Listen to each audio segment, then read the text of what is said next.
ពន្លឺថ្ងៃចុងខែត្រឹមត្រូវក្នុងបន្ទប់ឈើស្ងាត់ជ្រងំការស្ដាប់ត្រជាផ្ដាច់សំឡេង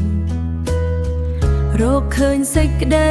សុខក្នុងភ្លេងរកឃើញសេចក្តីសុខក្នុងភ្លេងស្រាប់តែចិត្តលោតដោយចៃដន្យ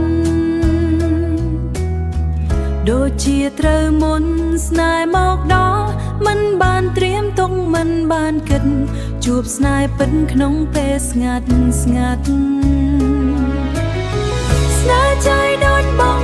ទំលុះទ្រូងដោយភ្លៀងធ្លាក់លើដីប្រេះស្រាមជាគ្រាដំបងដែលបេះដូងបានឲ្យដឹងថាស្នេហ៍មានន័យយ៉ាងណាអក្ខរាពីររំដំក្នុងចិត្តដោយបទចម្រៀងតែងដោយវាសនា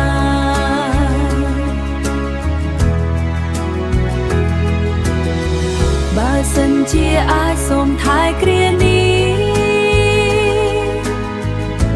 ឲ្យស្ថិតស្ថេរជារៀងរហូតអារម្មណ៍ហោហើរលើអាកាំងភ្លេចអស់ទុក្ខសោកដែលធ្លាប់មានសំឡេងមួយនេះនាំផ្លូវស្នេហ៍ឲ្យជួបភ្នែកថ្លៃក្នុងពេលរាត្រីរាល់វាទីដែលកន្លងផុតសុទ្ធតែមានន័យគ្រប់គ្នាគ្រាន់តែចៃដន្យតែមានតម្លៃជាងអ្វីទាំងអស់លោកីជាងអ្វីទាំងក្នុងលោកីកុំឲ្យពេលវេលារត់ទៅណាសូមត្រឹមឈប់នៅត្រង់ចំណុចនេះ